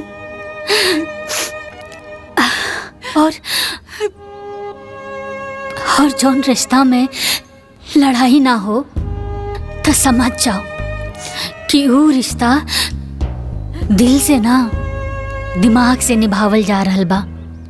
और हम तोहरा के छोड़ के कबो ना जाई। अरे हमार रिश्ता कोनो जरूरत के रिश्ता ना बा, जरूरत के रिश्ता छूट जाला और खून के रिश्ता कब्बो ना छूटेला। और हमनी दोनों बहन के रिश्ता त खून के बाना, खून के। हाँ, अब सुना, अब तू ई रिश्ता छोड़ा और हमार मन के बात सुना। हाँ बोली दीदी। और हमार मन के बात यही बा कि तू हमरा खातिर आलू वाला कचौड़ी, हाँ गोभी के सब्जी और सूजी के हलवा बना के खियाबू। हाँ बना दा, बनाइबू ना?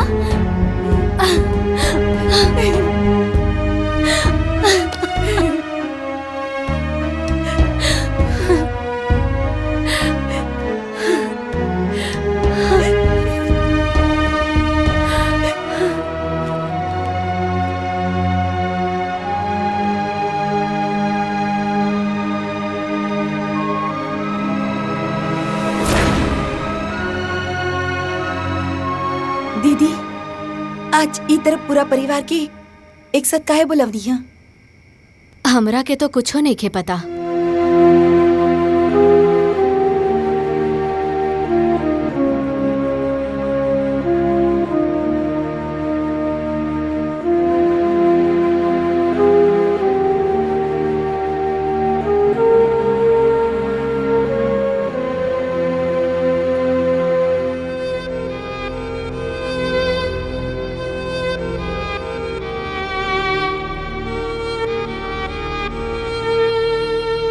जेठानी जी, हम पिंकी, गुड़िया और गोलू के नाम 5-5 लाख की एफडी करोले बानी।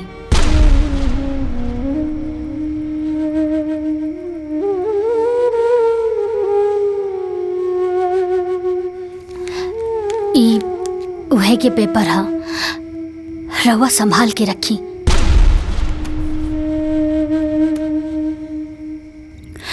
जब ई लोग बड़ा हो जाई ना त ई पैसा ई लोग इनके पढ़ाई में बहुत काम आई।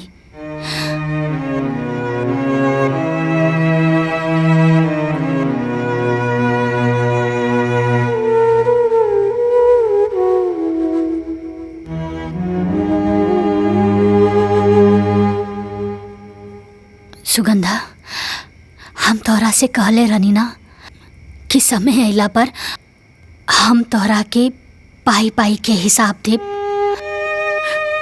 ये जौन एफडी के प्रीमियम बा ना, वो हम देवर जी और जेठ जी के खेती के कमाई से ही भर ले बानी।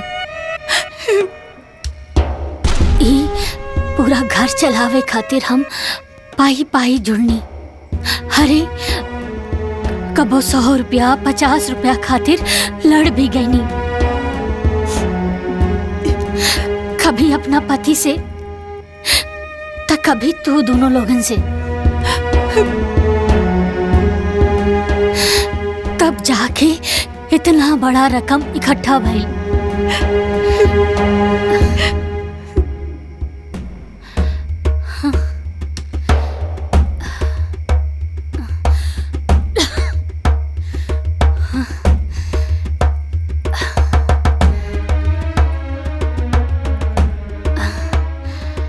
पर जेठानी जी, अब हमरा अंदर इ घर के मालकिन बने के हिम्मत नहीं के बचल।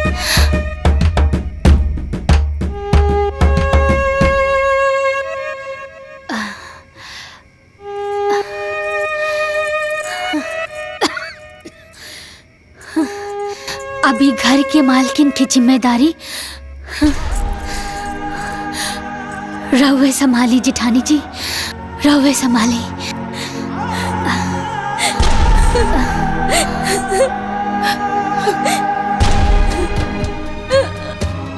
हमरा के माफ कर दे पुष्पा, माफ कर दे।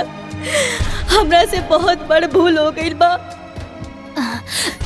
हम तोरा के गलत समझनी। तू दोनों बहिनी के झगड़े में आग हम लगवनी है।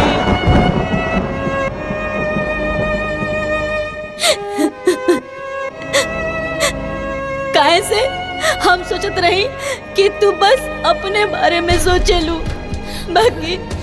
बाकी आज जवन तू इस सब के लिए कैले बाड़ू, अगर हमार सग बहन भी होखित ना तो कबो ऐसा ना करी,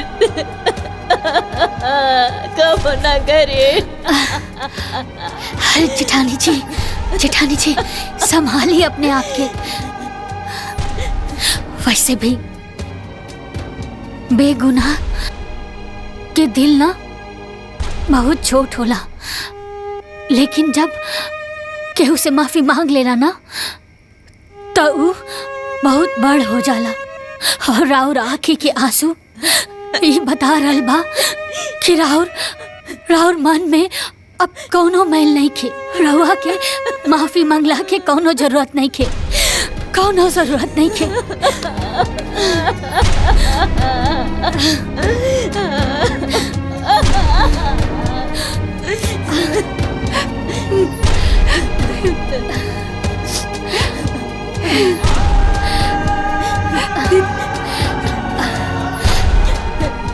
बस हमारे एक आखिरी इच्छा बा जेठानी जी,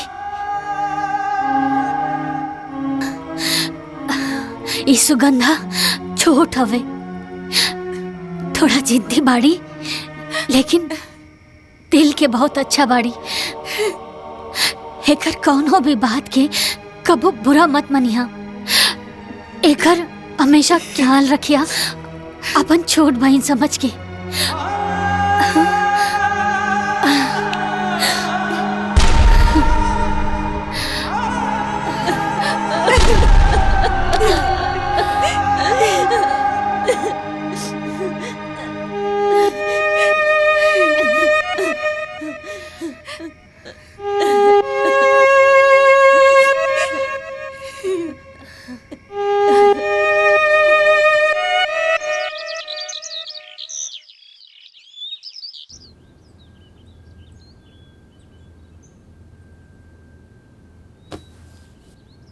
दीदी उठी ना, दीदी देखी ना, आज तोहरे पसंद के नाश्ता बनवले बानी। जल्दी से उठ जाई दीदी, और दवाई भी तो खाए के बा। दीदी उठी ना, वरना नाश्ता ठंडा हो जाई। दीदी दीदी उठा।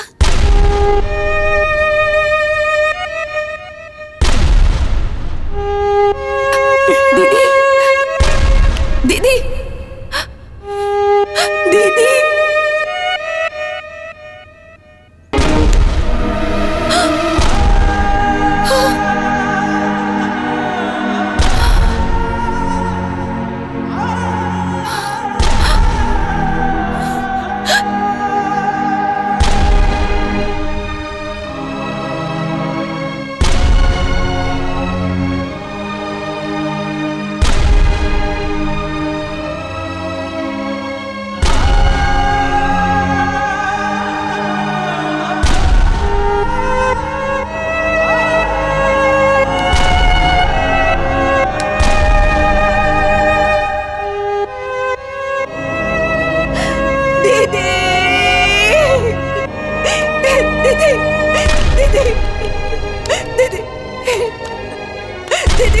दीदी दीदी